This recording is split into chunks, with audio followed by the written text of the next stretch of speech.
Assalamualaikum warahmatullahi wabarakatuh. Perkenalkan, nama saya Cinta Amalia dengan NIM 190180180029 semester 5 Prodi Sistem Informasi Fakultas Teknik Universitas Maliku Saleh. Baiklah, pada video kali ini saya akan merangkum materi mata kuliah media sosial dan online bisnis pada pertemuan 9 hingga pertemuan 14.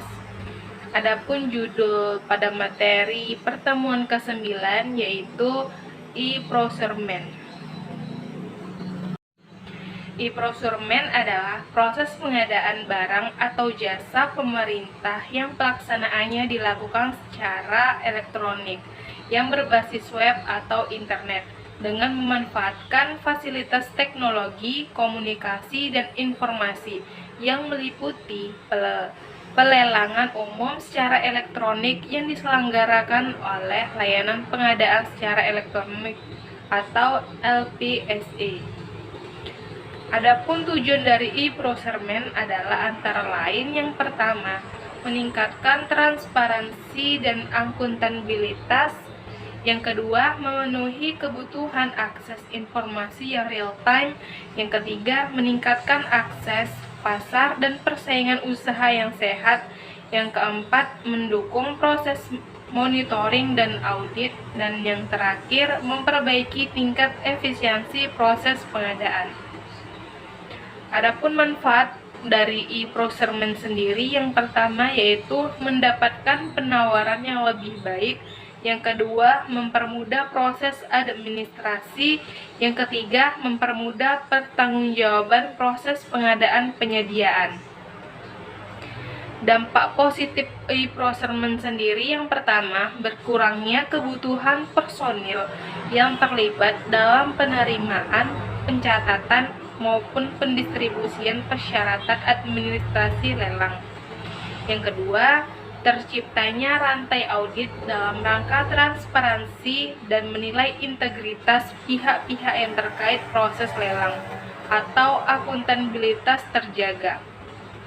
Yang ketiga, terwujudnya media bagi masyarakat untuk awasi pekerjaan, karena spesifikasi teknis pekerjaan dapat didownload dari situs atau rasa memiliki timbul dan partisipasi bisa meningkat.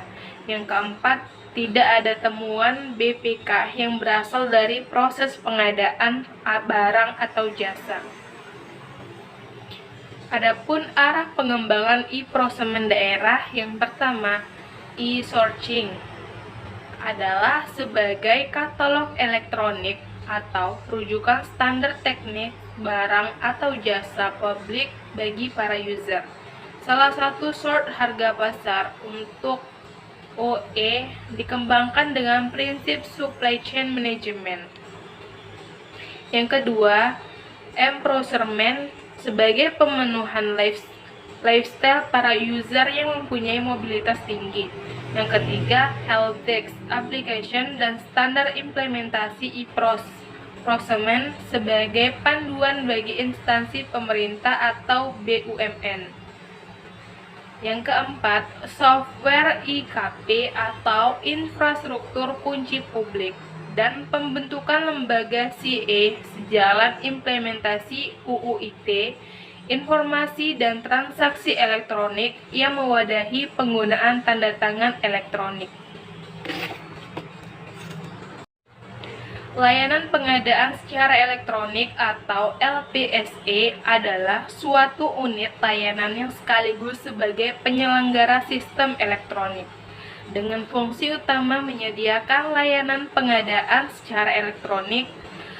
LPSE wajib dibentuk oleh provinsi, kabupaten, atau kota untuk memfasilitasi ULP atau pejabat pengadaan dalam melaksanakan pengadaan barang atau jasa secara elektronik. KLI yang tidak membentuk LPSE dapat menggunakan LPSE terdekat dalam melaksanakan pengadaan secara elektronik. E-purchasing merupakan tata cara pembelian barang atau jasa melalui sistem katalog elektronik atau elektronik katalog. Nah, sekarang kita memasuki rangkuman materi pada pertemuan ke-10 dengan judul Internet Marketing. Marketing adalah sebuah proses yang melibatkan setiap aspek bisnis, mulai dari mendesain produk, menentukan harga, dan mendapatkan umpan balik dari pelanggan. Online marketing merupakan hasil dari kemajuan teknologi informasi yang diterapkan dalam manajemen pemasaran untuk meningkatkan efisiensi dalam strategi pemasaran di era globalisasi. Adapun konsep online marketing,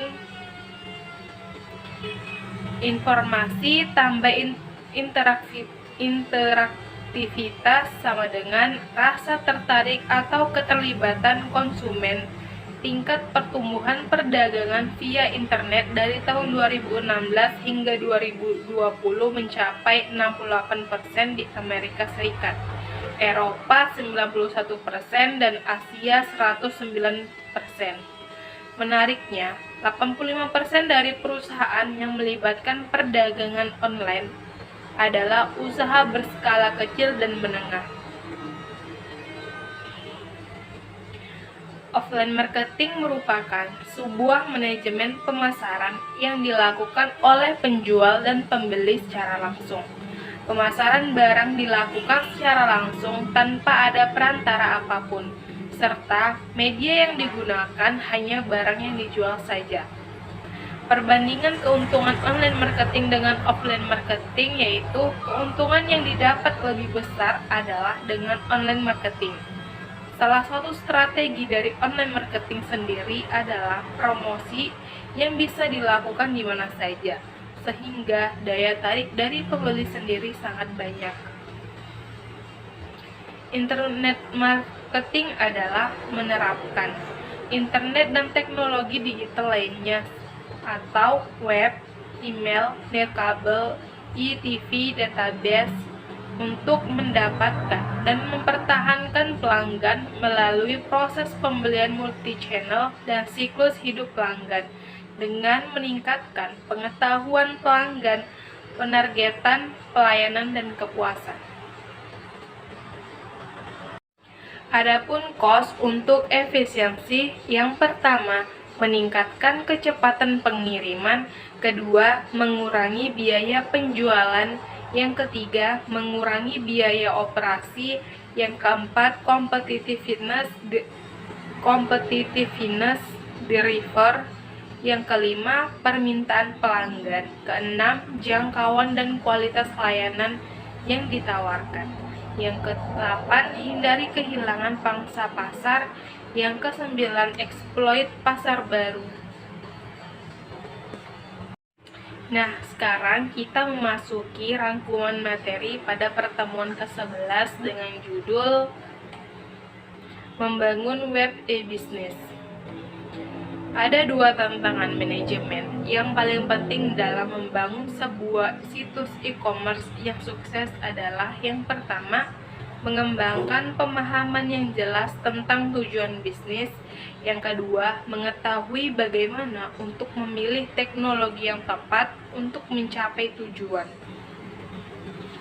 Adapun sistem Development Life Cycle atau yang dikenal dengan SDLC adalah metodologi untuk memahami tujuan bisnis dari sistem dan merancang solusi yang tepat.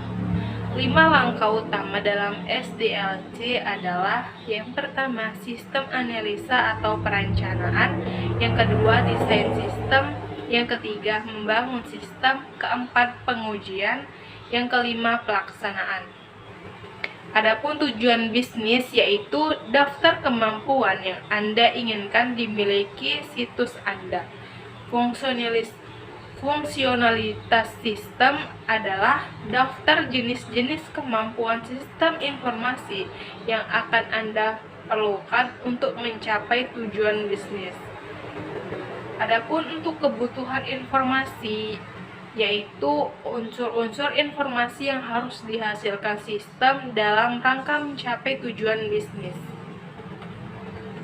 Nah, adapun spesifikasi desain sistem yaitu deskripsi dari komponen utama dari sistem dan hubungan mereka satu sama lain. Adapun desain sistem dapat dipecah menjadi dua bagian. Yang pertama, desain logis meliputi data flow diagram yang menggambarkan aliran informasi di situs ini, pengolahan fungsi yang harus dilakukan, dan database yang akan digunakan. Selanjutnya, deskripsi keamanan dan sistem darurat cadangan dan kontrol yang akan digunakan. Fisik desain merupakan menerjemahkan desain logis ke dalam komponen fisik.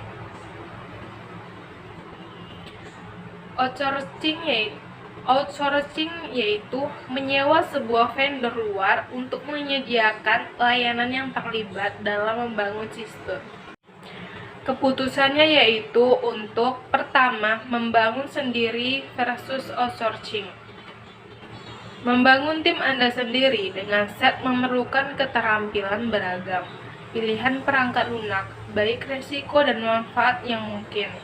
Yang kedua, tuan sendiri versus outsourcing. Membutuhkan hosting, yaitu perusahaan hosting bertanggung jawab untuk memastikan situs bisa diakses 24 jam untuk biaya bulanan. Yang kedua, SEO location, yaitu pembelian perusahaan atau sewa server web dengan kontrol atas operasi, tetapi server terletak di fasilitas fisik vendor. Adapun pengujiannya yaitu termasuk pengujian untuk pengujian sistem dan pengujian penerimaan. Adapun pelaksanaan dan pemeliharaan, yang pertama, pemeliharaan sedang berlangsung dengan 20% dari waktu yang digunakan untuk debug kode dan menggapai situasi darurat, 20% dengan perubahan, laporan data file dan link ke database backend, dan 60% untuk administrasi umum dan membuat perubahan dan penyempurnaan sistem. Yang kedua, pembandingan. Proses di mana situs ini dibandingkan dengan pesaing dalam hal kecepatan respon, kualitas, dan desain tata letak. Arsitektur sistem yaitu mengacu pada pengaturan perangkat lunak, mesin, dan tugas dalam suatu sistem informasi yang diperlukan untuk mencapai fungsi tertentu. Dua tier arsitektur yaitu web server adalah terkait dengan lapisan tengah tier yang biasanya mencakup serangkaian aplikasi server yang melakukan tugas-tugas tertentu, serta lapisan backend sistem perusahaan yang ada. Baiklah, sekarang kita memasuki rangkuman materi pada pertemuan ke-12 dengan judul Web e-Business atau e-commerce dan internet ekonomi. Adapun klasifikasi situs web, yang pertama, informasional atau situs web yang hanya menyediakan informasi tentang perusahaan serta produk dan jasanya. Yang kedua, interaktif, yaitu sistem situs web yang memfasilitasi komunikasi dan saling berbagi informasi antara konsumen dan perusahaan. Yang ketiga, atraktor, yaitu fitur-fitur situs web yang menarik dan mengundang interaksi pengunjung yang menjadi konsumen sasaran. Yang keempat, transaksional, yaitu situs web yang menjual, mempertukarkan produk dan layanan secara online. Adapun tahapan dalam membangun situs web, yang pertama, menentukan host web, yang kedua, membuat dan mendaftarkan nama domain, yang ketiga, buat dan kelola isi atau konten, yang keempat, rancang situs web, kelima, membangun dan tes situs web, yang keenam, pasarkan dan promosikan situs web. Adapun alternatif hosting web, yang pertama layanan stakeholder. Layanan hosting yang menyediakan ruang disk dan layanan untuk membantu usaha kecil membangun situs web dengan cepat dan murah. Yang kedua, layanan ISP hosting, yaitu layanan hosting yang menyediakan situs web independen untuk UKM. Layanan web hosting yaitu perusahaan khusus penyedia layanan hosting situs web yang menyediakan berbagai layanan dan fungsi-fungsi hosting untuk perusahaan. Antara lain yaitu mirror site, yaitu duplikat identik dari suatu situs web tetapi secara fisik berada pada server web di negara atau benua lain. Yang kedua yaitu SEO location, yaitu server web yang dimiliki dan dikelola perusahaan ditempatkan di lokasi perusahaan lain yang mengelola koneksinya dengan internet. Yang ketiga, self-hosting,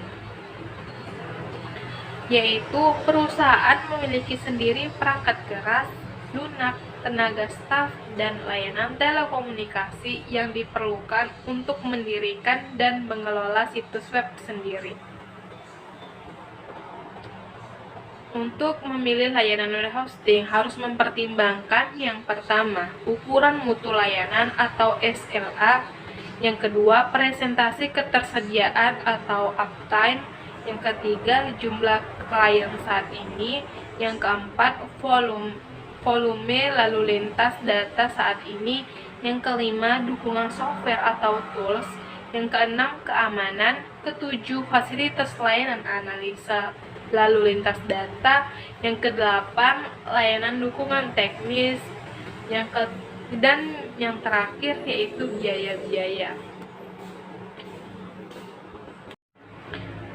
Pendaftaran nama domain. Yang pertama, nama domain, yaitu alamat server di internet.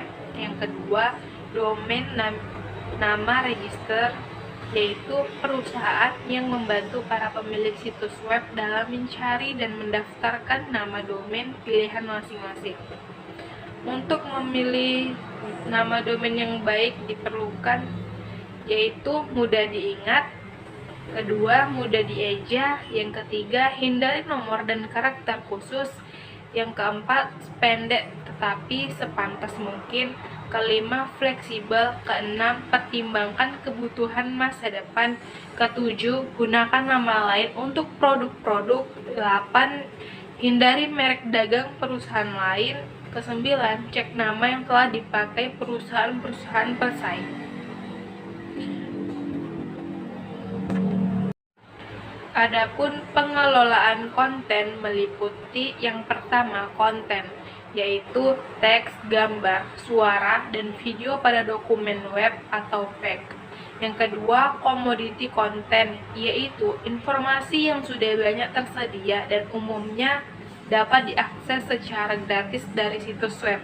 Yang ketiga, premium konten, yaitu konten yang tidak tersedia di situs lain. Adapun promotional konten, yang pertama, cross-selling, yaitu menawarkan produk atau jasa serupa untuk meningkatkan penjualan.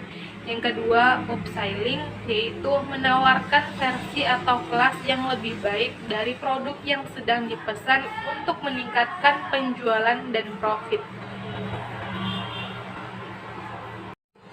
Baiklah, sekarang kita memasuki rangkuman materi pada pertemuan ke-13 dengan pokok bahasan e-payment system. Adapun jenis layanan e-payment terbagi menjadi dua, yaitu electronic banking, yang kedua stored value system atau card. Adapun ciri-ciri electronic banking yaitu bukan uang baru atau hanya cara untuk mengakses servis bank biasa. Dan adapun ciri-ciri stored value system atau card, yang pertama uang baru, yang kedua alternatif dari mata uang yang dikeluarkan oleh pemerintah. Adapun contoh-contoh e-payment, yang pertama micropayment atau milicent. Yang kedua, e-wallet atau virtual wallet, EMV, electronic purse. Yang ketiga, e-cash, digicash, cybercash, dan IKP. Keempat, electronic check, FSTC. Yang kelima, first virtual. Keenam, smart card based payment. Yang ketujuh, OVO atau Dana. Adapun masalah pembayaran dengan kartu kredit Indonesia, yang pertama, belum banyak yang memiliki kartu kredit. Yang kedua, belum percaya kepada keamanannya. Ketiga, belum adanya proteksi terhadap penyalahgunaan atau fraud. Yang keempat, kesimpulan, yaitu masih perlu ada payment lain yang non-credit card. Adapun keamanannya, yaitu suatu topik bahasan tersendiri. Yang kedua, keamanan di sisi network host application. Yang ketiga, pengamanan dengan menggunakan teknologi kriptografi atau enkripsi. Yang keempat, public key crypto system atau RSA ECC merupakan basis dari public key infrastruktur atau PKI. Yang kelima, PKI membutuhkan certification authority atau CA. Keenam, umumnya pengamanan di network menggunakan SSL. Yang ketujuh, panjang kunci yang rendah mengakibatkan rentannya pengamanan. Ada dua sistem pembayaran online. Yang pertama, pembayaran dua pihak tanpa perantara, yaitu transaksi langsung antara dua pihak tanpa perantara menggunakan uang nasionalnya. Yang kedua, pembayaran dengan perantara pihak ketiga, yaitu proses pembayaran menyangkut debit, kredit, maupun cek. Contohnya, sistem pihak ketiga atau triparty system. Pertama, pihak ketiga berfungsi sebagai agen antara pedagang atau penjual dan konsumen atau pembeli. Kedua, tugasnya memeriksa kartu kredit konsumen atau menolak atau menyetujui transaksi, lalu mengeluarkan dana untuk pembayaran kepada pedagang PayPal. Jenis yang kedua yaitu sistem sertifikat, yaitu melibatkan sertifikat digital sebagai media yang akan menampilkan kartu kreditnya, atau SET, Secure Electronic Transaction, atau SSL, Secure Socket Layer.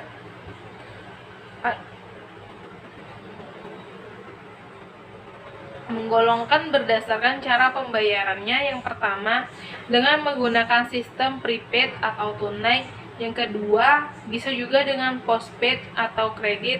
Yang ketiga, jika menggunakan prepaid, pembeli harus mempunyai dana pada akunnya, yang biasa disebut electronic token, yang nantinya akan ditransfer kepada penjual pada saat terjadinya transaksi jual beli.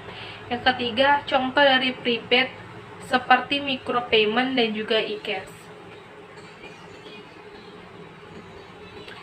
Micropayment merupakan salah satu bentuk pembayaran yang dilakukan secara elektronik atau researchcompact.com.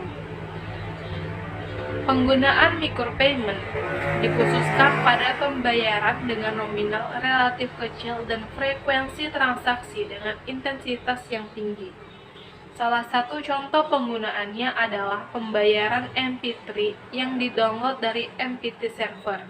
Biasanya intensitas transaksi MP3 ini dilakukan berulang kali, sehingga pembayaran untuk setiap kali download dengan menggunakan kartu kredit atau kartu debit menjadi tidak efisien dan membutuhkan biaya yang tinggi.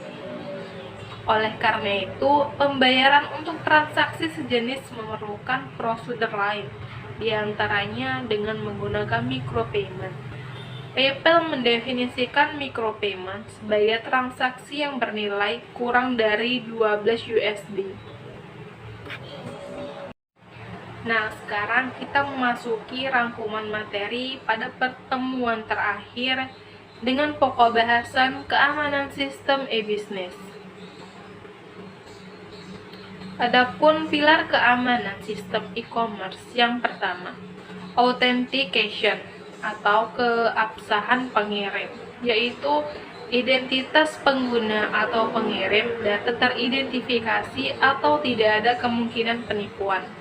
Yang kedua, confidentiality, yaitu kerahasiaan data.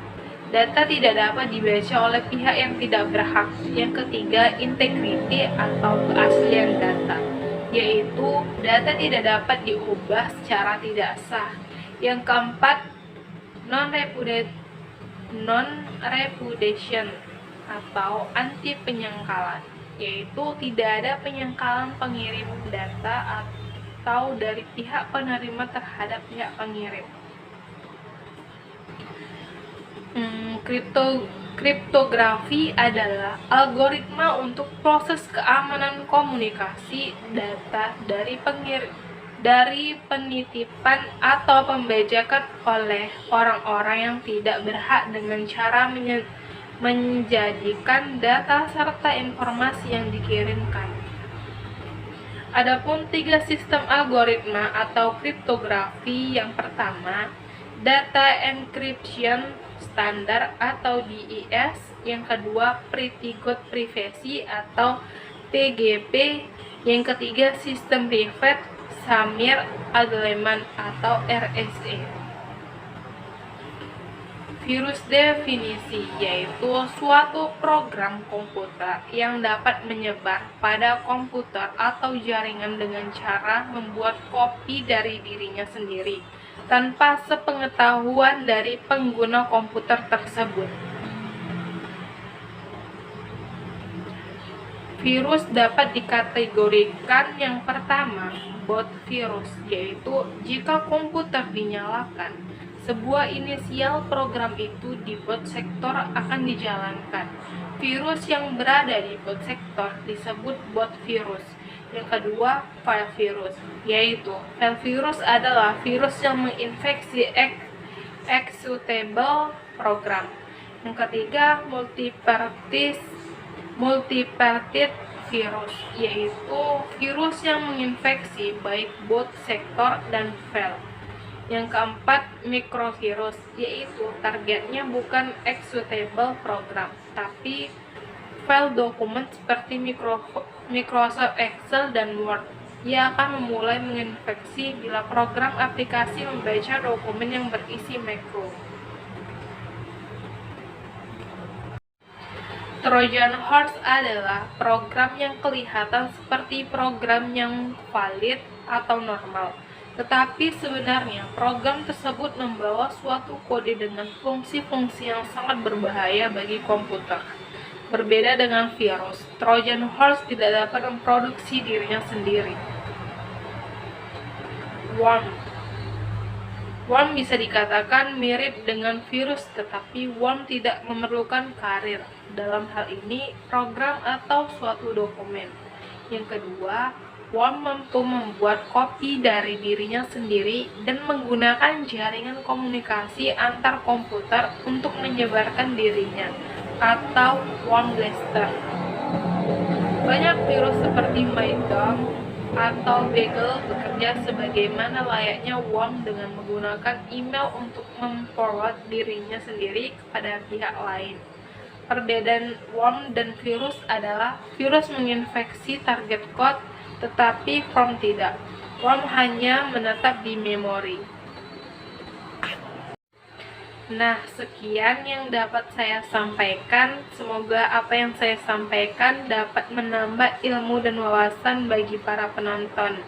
Lebih dan kurang saya mohon maaf, kepada Allah saya mohon ampun. Akhir kata saya ucapkan Assalamualaikum warahmatullahi wabarakatuh.